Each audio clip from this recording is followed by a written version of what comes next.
മാമലപ്പൂമേട് അയ്യന്റെ പൊൻവീട്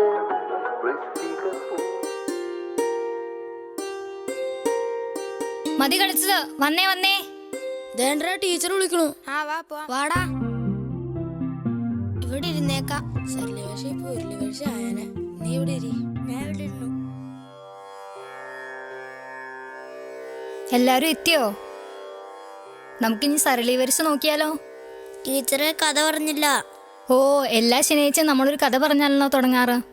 okay, ഇന്നും ഞാനൊരു കഥ പറഞ്ഞുതരാം. അയ്യപ്പന്റെ കഥ. അല്ല, പാർക്കുട്ടി വന്നില്ലേ? ഒന്ന് കേറി വാടാ മാമ. ഓ, ഉത്തരവ്. ഇങ്ങേരില്ലെങ്കിൽ ഞാൻ നേരത്തെ ക്ലാസ്സിലെത്തിയേനെ. ഓ പിന്നെ, ഞാനില്ല, കാണായിരുന്നു. എന്നെ കൊണ്ടുവിടാനാന്നും പറഞ്ഞ് എല്ലാ ശനിയാഴ്ചയും എന്തിനാ ഈ അമ്പലത്തിൽ വരണേന്ന് എനിക്കറിയാം. എന്തിനാ?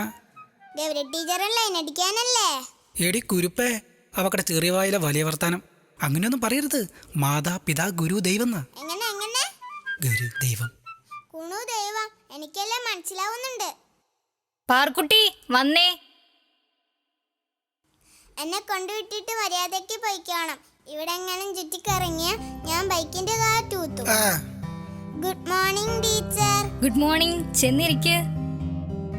എന്റെ പാറക്കുട്ടി വന്നു.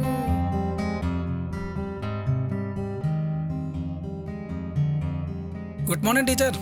ഓ, അല്ല, ഈ യുക്തിവാദികൾക്ക് എന്താ അമ്പലത്തിൽ കാര്യം? വെറുതെ എല്ലായിടത്തും യുക്തി നിറഞ്ഞു നിൽക്കുമല്ലേ. അത് യുക്തിയല്ല, ഭക്തിയാ. നീ പോടാറക്കാ. നീ പോടാ വേട്ടാവളിയാ. ഡാ, അടി കൊള്ളുവേ. വേണ്ടായിരുന്നു. ഇവന്റെ മൂടില് പടക്കോട്ട് പൊട്ടിച്ചാലോ? വേണ്ട, മുണ്ടിന് തീയിടാം. ഇന്ന് കഥയൊന്നുമില്ല ടീച്ചറെ. ഓ, ഉണ്ടല്ലോ. പക്ഷെ നിങ്ങൾ യുക്തിവാദികൾക്ക് ദഹിക്കുമെന്ന് എനിക്കറിയില്ല. നിനക്ക് വേറെ പണിയൊന്നുമില്ല ഗൗരി, ഈ ഇല്ലാത്ത കഥയും പറഞ്ഞ് പിള്ളേരെ പറ്റിക്കാനായിട്ട്. ഇങ്ങോട്ട് വന്നേ. പിള്ളേരുടെ മുമ്പിൽ വെച്ചാണ് ഹരിയേട്ട ഇങ്ങനെയൊക്കെ പറയുന്നേ? ആ, ഈ കാര്യത്തിൽ നീയും കൊള്ളാം, നിന്റെ തന്തയും കൊള്ളാം. ഇതാ അച്ഛന് ഹരിയേട്ടനെ കണ്ണെടുത്താ കണ്ടുകൂടാത്തെ. ഈ ഈശ്വരന്തിയൊക്കെ കളഞ്ഞ് നല്ലൊരു ജോലിയൊക്കെ വാങ്ങി മാന്യമായിട്ട് വന്നെന്നെ പെണ്ണ് വെച്ചൂടെ? ഇല്ലെങ്കിൽ അച്ഛൻ എന്നെ വേറെ ആർക്കെങ്കിലും കെട്ടിച്ചു കൊടുക്കും. ആ, അങ്ങനെ വേറെ കെട്ടി പോവാണേ നീ പോക്കോ, ഞാൻ മാറി തന്നേക്കാം. ഓഹോ, അങ്ങനെ അങ്ങ് പോവോ? ആ, പോവും. കൊല്ലും ഞാൻ. മര്യാദയ്ക്ക് തന്നെ കെട്ടിക്കോണം, ഇല്ലെങ്കിൽ നിന്നെയും കൊല്ലും ഞാനും ചാവും. ടീച്ചറെ കഥ. ആ അതെ, നല്ല കുട്ടിയായി വന്ന് കഥ കേട്ടോണം. ആ നീ പറയണ കഥയല്ലേ, കേട്ടേക്കാം.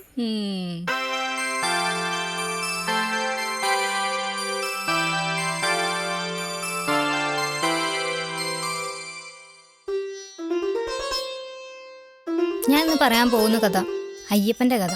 പക്ഷേ ഇത് വെറും ഒരു കഥയല്ല, നമ്മുടെ ഈ അയ്യപ്പ ക്ഷേത്രത്തിൽ നടന്ന കഥയാണ്. കുറച്ച് വർഷങ്ങൾക്ക് മുൻപ്, കൃത്യമായി പറഞ്ഞാൽ ഒരു 4 വർഷങ്ങൾക്ക് മുൻപ് നടന്ന കഥയാണ്. ലക്ഷ്മി ചേച്ചി. ഈ അമ്പലത്തിലെ ഒരു അടിച്ചുതടിക്കാരി മാത്രമായിരുന്നില്ല ലക്ഷ്മി ചേച്ചി. അമ്പലത്തിലും നാട്ടിലുമെല്ലാം പ്രിയപ്പെട്ടവളായിരുന്നു. ഈ അമ്പലമായിരുന്നു അവർക്കെല്ലാം.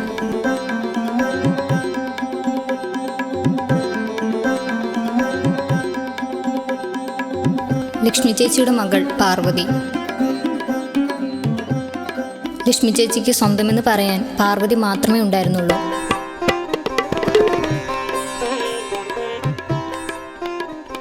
അവളെ പഠിപ്പിക്കുക, നല്ല നിലയിൽ എത്തിക്കുക, അതുമാത്രമായിരുന്നു ലക്ഷ്മി ചേച്ചിയുടെ സ്വപ്നം.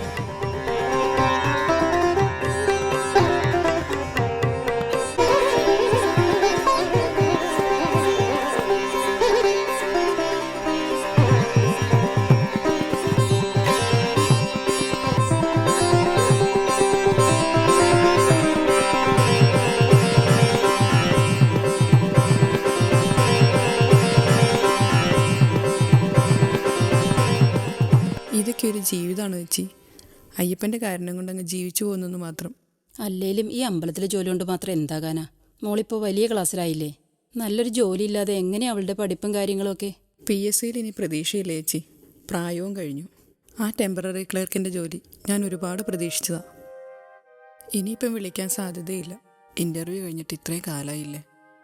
നീ വിഷമിക്കാതെ, എല്ലാം ശരിയാകും. മാത്തച്ഛൻ്റെ കയ്യിൽ നിന്ന് വാങ്ങിച്ച പൈസ, ബാങ്കിലെ ജപ്തി, ഇതെല്ലാം ഓർത്തിട്ട് കയ്യും കാലും വിറയ്ക്കുക. ഇത് മാത്തച്ഛൻ്റെ കാറല്ലേ? മാത്തച്ഛൻ ചേട്ടാ, കൈ പൈസയൊന്നും ഇരിപ്പില്ല, എനിക്കൊരു അവധി കൂടി തരണം. അവധി ഇത് എത്രയായി ലക്ഷ്മി? പലിശ ഇപ്പൊ മുതലിനേക്കാൾ ഇരട്ടിയായി. ഇങ്ങനെ പോയാൽ ഞാൻ എന്ത് ചെയ്യും? അവള് തരും മാത്തച്ഛ, കുറച്ചുകൂടെ സമയം അവൾക്ക് കൊടുക്ക്. ഇവിടെ വന്ന് എനിക്ക് പ്രശ്നം ഉണ്ടാക്കാൻ യാതൊരു താല്പര്യവുമില്ല. ഇവിടുത്തെ പാർവതി മോളും എന്റെ ലീലമോളും ഒന്നിച്ചാ പഠിക്കുന്നത്. എന്നുവെച്ച് പൈസയുടെ കാര്യത്തിൽ വിട്ടുവീഴ്ചയില്ല. ഒരു 15 ദിവസം കൂടെ അവധി തരാം. അതിനുള്ളിൽ എനിക്ക് പൈസ കിട്ടണം. പറഞ്ഞേക്കാം.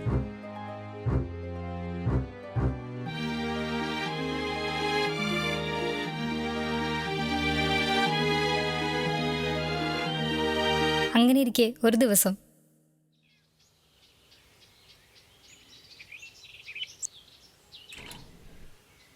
പൊന്നു, നീ ഇത്തിരി വെള്ളം കോരിക്കേ, ഞാൻ ആ ചൂലെടുത്തോണ്ട് വരാം. അമ്മേ, എന്താടി?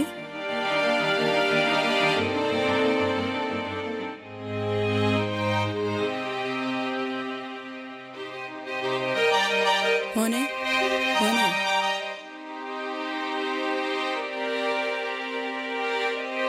മോനേതാ? എന്താ ഇവിടെ കിടന്നുറങ്ങണേ? നിന്റെ പേരെന്താ? ഇവൻ മിണ്ടൂലെന്ന് തോന്നണേ. നീ വിജയൻ ജാനോട് ഞാനൊന്ന് പറ.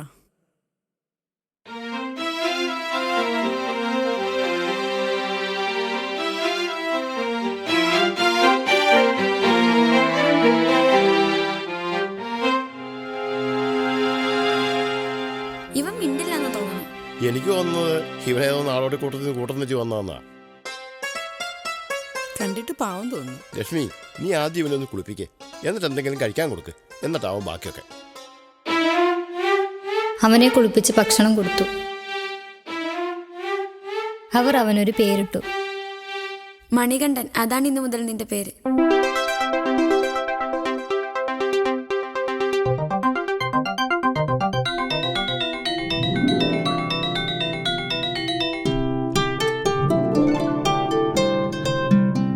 അവർ അവനെ വീട്ടിൽ കൊണ്ടുപോയി. പാർവതിക്ക് അവൻ അനിയനായി, ലക്ഷ്മിക്ക് സ്വന്തം മകനായി.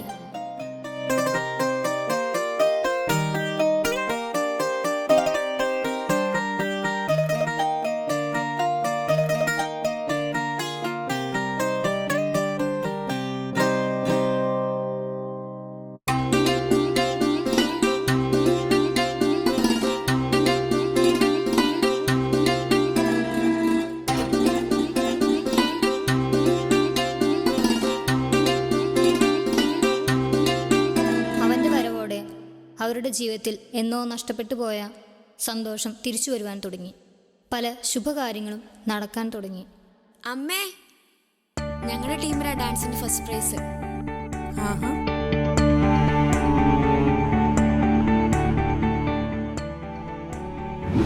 ലക്ഷ്മി, ആ നീ ഇല്ലാത്തപ്പോ പോസ്റ്റ്മാൻ തന്നതാ. ഞാൻ പോട്ടെ, ചേട്ടൻ വന്നിട്ടുണ്ട്.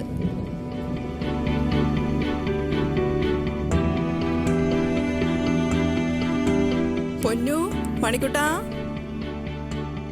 അമ്മയ്ക്ക് ജോലി കിട്ടി.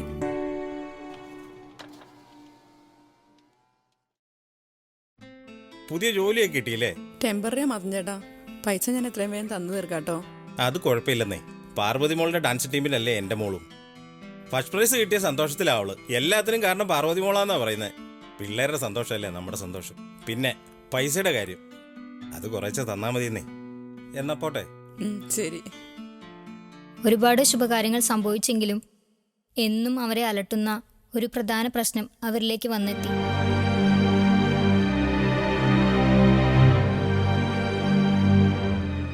മാഡം, ബാങ്ക് പറയുന്ന പോലെ ഞങ്ങൾക്ക് കേൾക്കാൻ പറ്റൂ, അല്ലാതെ വേറെ വഴിയില്ല. ഇനി 5 ദിവസം കൂടിയേ ബാക്കിയുള്ളൂ. അതിനുള്ളിൽ ക്യാഷ് അടച്ചില്ലെങ്കിൽ ജപ്തി നടപടികളുമായി മുന്നോട്ട് പോകേണ്ടി വരും. That's all.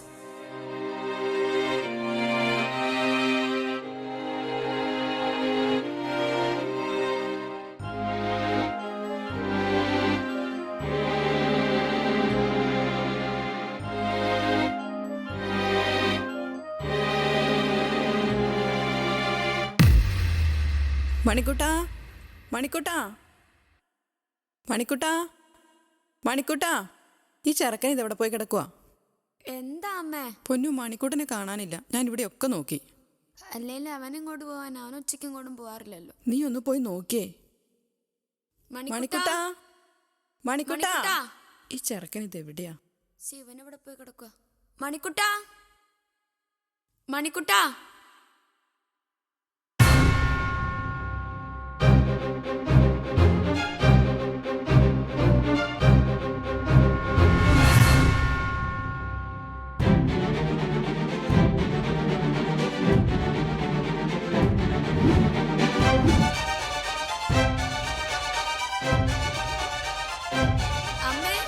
എന്താടി?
അവതാരമൂർത്തി അഗതികൾക്കധിപൻ ശബരിമലവാസൻ ചിന്മയ ഭാവം ചിദാനന്ദരൂപം അനുപമ ഭാഗ്യം തവ രൂപദർശനം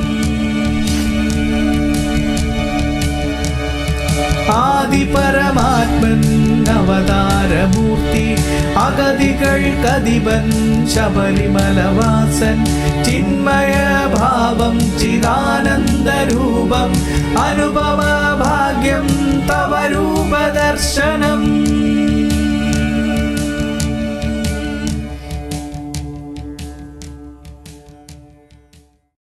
ജോലി സ്ഥിരപ്പെടുത്തി കിട്ടിയ ലക്ഷ്മി ചേച്ചി ഇവിടെ നിന്ന് എവിടേക്കോ താമസം മാറി.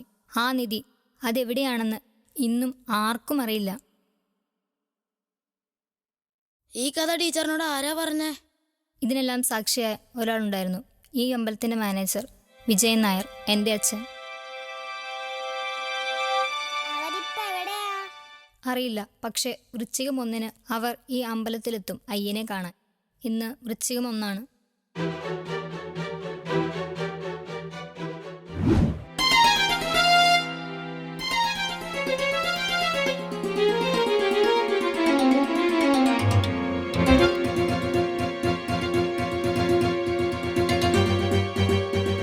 ഇന്ന് ക്ലാസ് ഉണ്ടായിരുന്നില്ലേ? ഉവ്വച്ചി. അച്ഛൻ വന്നില്ലേ? ഇപ്പൊ വരും. ഞങ്ങളൊന്ന് തൊട്ടേട്ടോ.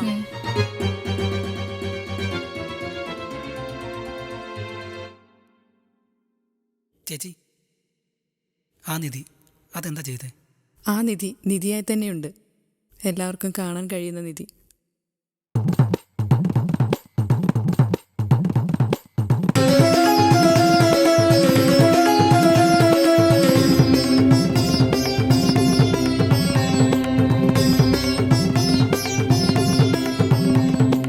ഇതുകൊണ്ട് നമ്മുടെ അമ്പലത്തിൽ അയ്യൻ്റെ ഒരു തങ്കവിഗ്രഹം പണിയണം.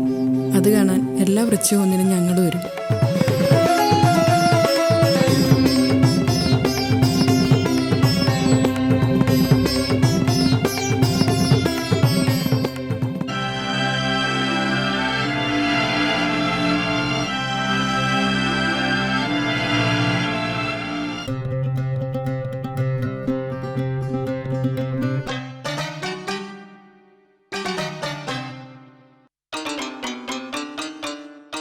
ഹോ, ഇനി എനിക്ക് ചത്താലും വേണ്ടില്ല.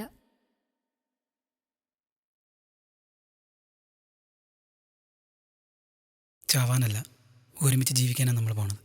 ബാ.